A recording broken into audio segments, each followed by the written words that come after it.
I've come to tuck you in on this stormy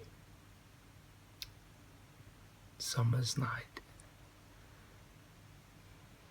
We're up here in the loft bed, and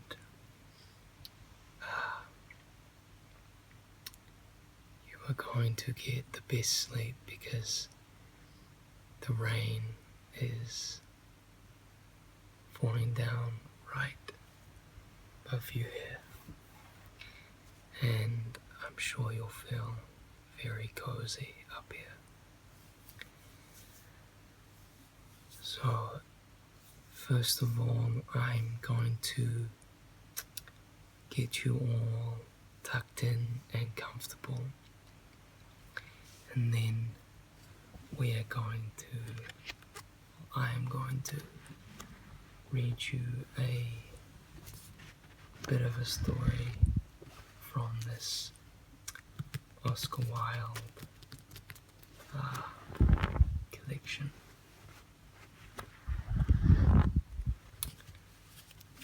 There's one I've read in here before that I really love, and I'm going to read you some of that. And then, when you're all relaxed, I will play you a bit of a lullaby with my guitar. Yeah. Okay.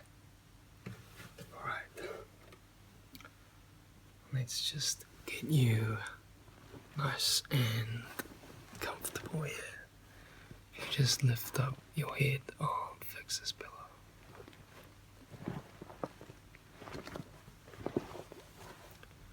Do you want another pillow? Okay.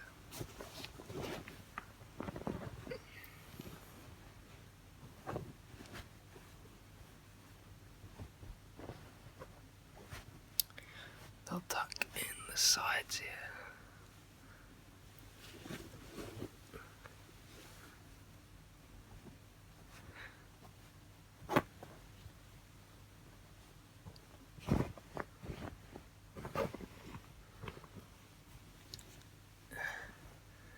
And I found this guy up here as well. Do you want to sleep with him tonight? Okay, I'll just leave him here.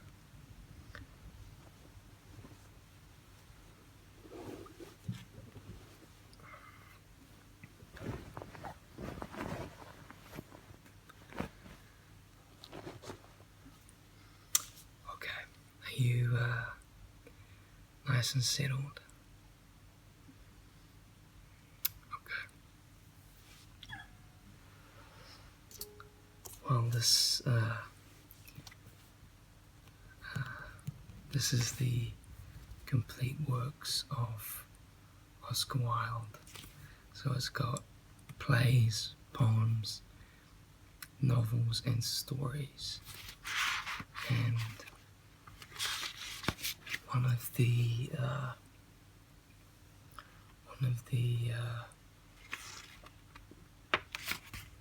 stories that I really loved was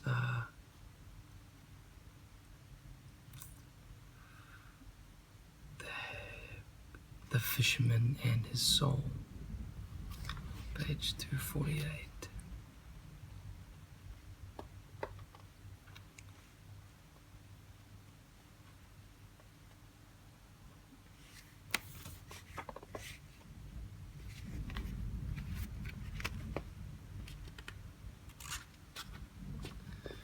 The Fisherman and His Soul. Every evening, the young fisherman went out upon the sea and threw his nets into the water. When the wind blew from the land, he caught nothing, or but little at best, for it was a bitter and black-winged wind, and rough waves rose up to meet it. But when the wind blew to the shore, the fish came in from the deep, and swam in the meshes of his nets, and he took them to the marketplace and sold them. Every evening he went out upon the sea, and one evening the net was so heavy that hardly could he draw it into the boat. And he laughed and said to himself, "Surely I have caught all the fish that swim, or snared some dull monster that will be a marvel to men, or something of a horror that the great queen will desire." And putting forth all his strength, he tugged at the coarse ropes till, like lines of blue enamel round a vase of bronze, the long veins rose up on his arms. He tugged at the thin ropes, and nearer came the circle of flat corks, and the net rose at last to the top of the water. But no fish at all was in it, nor any monster or thing of horror, but only a little mermaid lying fast asleep. Her hair was a wet fleece of gold, and each separate hair as thread of fine gold in a cup of glass. Her body was as white as ivory, and her tail was of silver and pearl. Silver and pearl was her tail, and the green weeds of the sea coiled around it. And like seashells were her ears, and her lips were like sea coral. The cold waves dashed over her cold breasts, and the salt glistened upon her eyelids.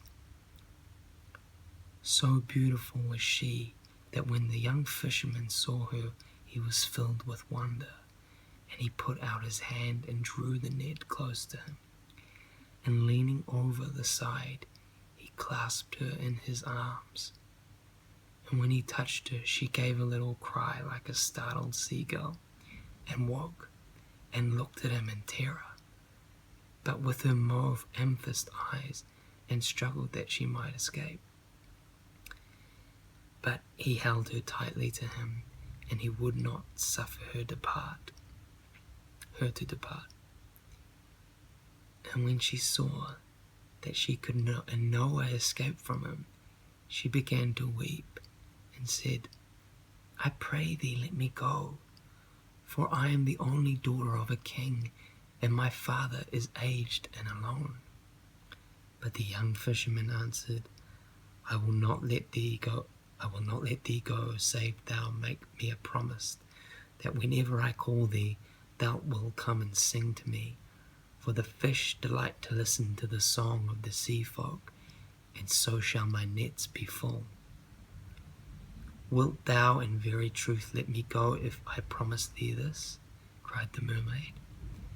"In very truth I will let thee go," said the young fisherman. So she made him the promise he desired, and swore it by oath of the sea folk. And he loosened his arms from around her, and she sank down into the water, trembling with strange fear.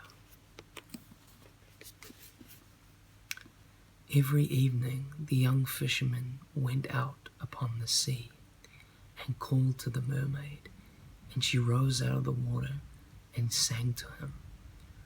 Round and round her swam the dolphins, and the wild gulls wheeled above her head. And she sang a marvelous song, for she sang of the sea folk who drive their flocks from cave to cave and carry their little calves on their shoulders, of the tritons who have long green beards and hairy breasts, and blow through twisted conchs when the king passes by, of the palace of the king, which is all of amber, with a roof of clear emerald, and a pavement of bright pearl, and of the gardens of the sea, where the great filigrane fans of coral wave all day long, and the fish dart about like silver birds, and the anemones cling to the rocks, and the pink spurgeon in the ribbed yellow sand.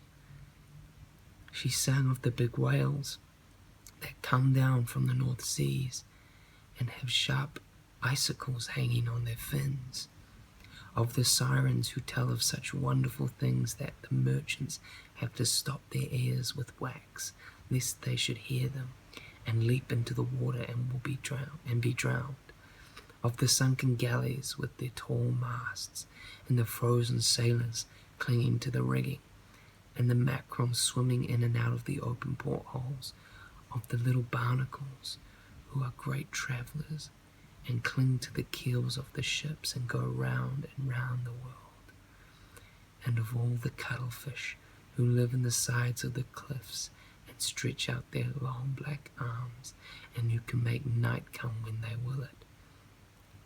She sang of the Nautilus, who was a boat of her own that is carved out of an opal and steered with a silken sail, of the happy mermen who play upon harps and can charm the great kraken to sleep, of the children who catch hold of slippery porpoises and ride laughing upon their backs, of the mermaids who lie in their white foam and hold out their arms to the mariners, and of the sea lions with their curved tusks, and the sea horses with their floating manes. And as she sang, all the tunny fish came in from the deep to listen to her, and the young fisherman threw his nets round them and caught them, and others he took with a spear. And when his boat was well laden, the mermaid would sink down into the sea, smiling at him. Yet she would never come near him that he might touch her. Oftentimes he called to her and prayed of her, but she would not. And when he sought to seize her, she dived into the water as a seal might dive. Nor did he see her again that day. And each day the sound of her voice became sweeter to her ears. So sweet was her voice that he forgot his nets and his cunning, and had no care of his craft. Vermilion-finned and with eyes of bossy gold, the tunnies went by in shoals, but he heeded them not. His spear lay by his side unused, and his blankets of plaited oysters were empty. With lips parted and eyes dim with wonder, he sat in his boat and listening till the sea mist crept around him, and wandering moon stained his brown limbs with silver. And one evening he called to her and said, "Little mermaid, I love thee. Take me for thy bridegroom, for I love thee." But the little mermaid shook her head. "Thou hast a human soul," she answered. "If only thou wouldst send away thy soul, then I could love thee." And the young fisherman said to himself, "Oh, what use is my soul to me? I cannot see it. I may not touch it. I do not know it. Surely I will send it away from me, and much gladness shall be mine." And a cry of joy broke from his lips, and standing up in the painted boat, he held out his arms to the mermaid. "I will send my soul away," he cried, "and you shall be my bride, and I will be thy bridegroom. And in the depths of the sea we will dwell together, and all that thou hast sung of thou shalt show me, and all that thou desirest I will do, nor shall our lives be divided." And the little mermaid laughed for pleasure and hid her face in her hands. "But how shall I send my soul from me?" cried the young fisherman. "Tell me how I may do it, and it shall be done." "Alas, I know not," said the little mermaid. "The sea folk have no souls." And she sank down into the deep, looking wistfully at him. And I can see that you are getting very sleepy now, so maybe we will continue this another night. But I'll just run there. But now we will. Now I will sing you a little song I wrote called Waves. Speaking of fishermen and mermaids,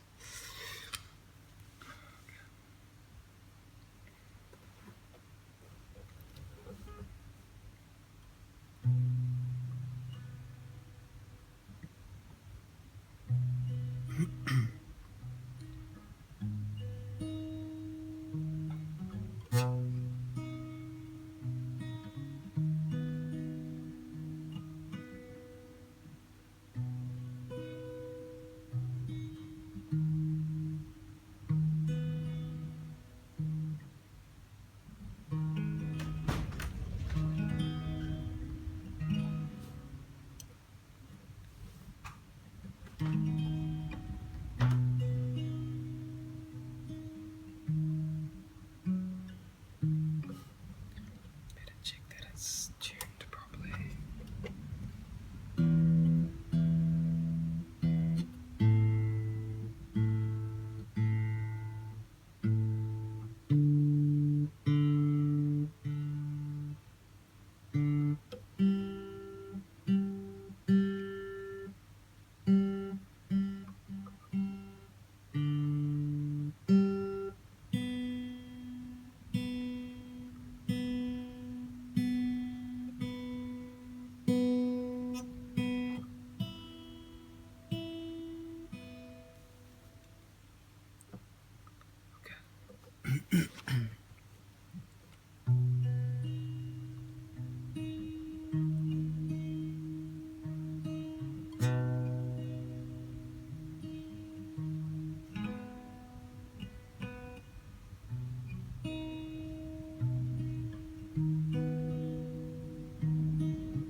Now that I've got you here, I wonder if you can see me or feel my atmosphere.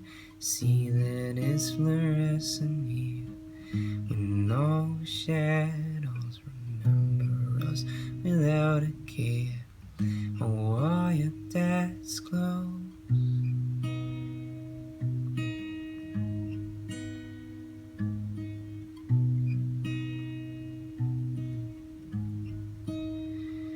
You can see that you are getting close. Feel so familiar. Crystallize your photos so that I would meet you here. See that it's fluorescent here. No shadows. Remember us without a care. Oh, are your dad's clothes? If you're calling, I'm running. If you're falling, I'm right there. If you're calling, I'm running. If you're falling, you'll see me in the waves. You'll see me in the waves. You'll see me in the waves. You'll see me in the waves.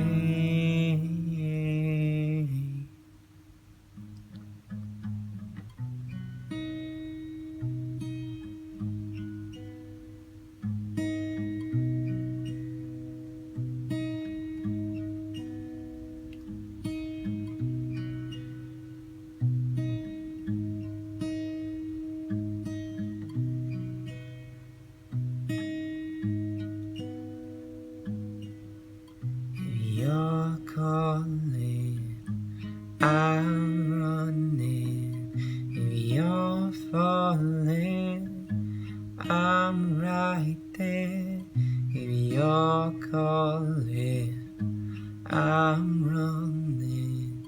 If you're falling, you'll see me in the waves.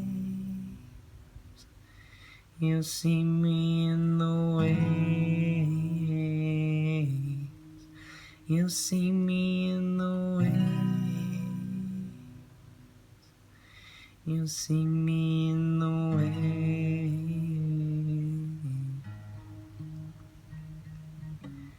If you're calling, then I'm running.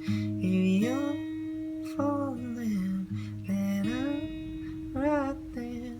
If you're calling, then I'm running. If you're falling, you'll see me in the waves. You'll see me in the waves. You'll see me in the waves. You'll see me in the waves.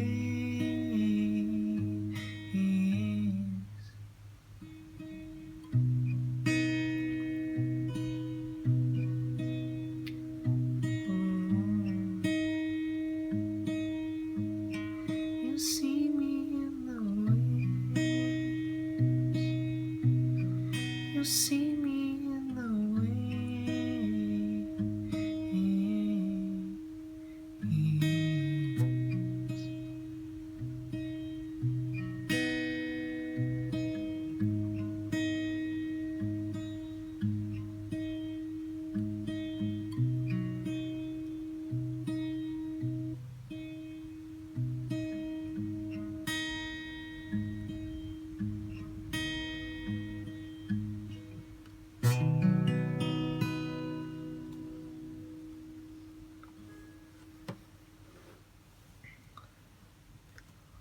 Okay, well, you look like you are almost fast asleep, and I hope you have a nice, cozy, deep sleep that your body gets the rest that it needs, and I will see you again